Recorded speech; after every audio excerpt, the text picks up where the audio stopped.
हर हर महादेव। कांवड़ जा रहे लोगों को देखकर मेरा भी मन हुआ कि हरिद्वार जाकर गंगा स्नान करने का। छोटे भाई के साथ जाने का प्रोग्राम बना ही रही थी कि अचानक मन हुआ अभी निकल जाऊं। बस फिर क्या था, ऑनलाइन बस की टिकट्स निकाली और बस से पहुंच गई हरिद्वार। वहां स्नान करने की इच्छा इतनी प्रबल थी कि घाट पर ही लॉकर में अपना सामान रख चल दी स्नान करने।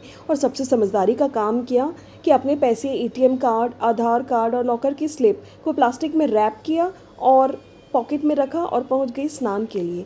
गंगा जी का जल बहुत ठंडा था। धीरे धीरे लोहे की चेन पकड़कर गंगा स्नान कर ही रही थी कि मेरा मन हुआ कि फैमिली के नाम की डुबकी भी मार लेती हूँ, और डुबकी मारने लग गई। यहाँ मेरी समझदारी मूर्खता बन गई। और स्नान करते समय, क्योंकि गंगा जी का पानी इतना तेज़ था, बहाव बहुत तेज़ था, मेरे पॉकेट से मेरे पैसों का पैकेट, जिसमें पर्स और बाकी सारी चीज़ें थी, कब निकल गया मुझे पता ही नहीं चला। और जैसे ही मुझे ध्यान आया, मैंने अपने पॉकेट पर हाथ रखा तो घबरा गई, क्योंकि मेरे पास कुछ नहीं बचा था।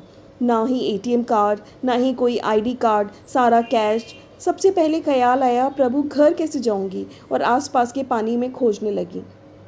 लोगों को पता चला तो बोलने लगे, अब तो जाने कहाँ बह गया होगा। वो जो कुछ समय में पैकेट खोज रही थी, मैं बहुत परेशान थी और सोच रही थी कि अब क्या करूं प्रभु। मैं बहुत परेशान थी। और इतने में मुझे किनारे पे खड़े एक लड़के ने मुझसे पूछा कि क्या उसमें पैसे थे।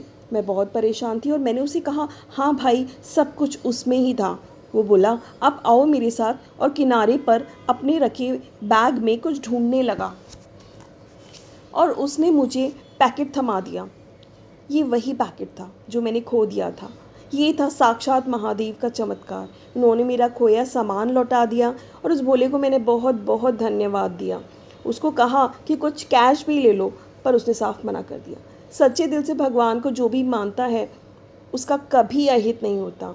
अपने आप को आप चाहे जितना समझदार मान लो, उनकी इच्छा के बिना कुछ नहीं होता।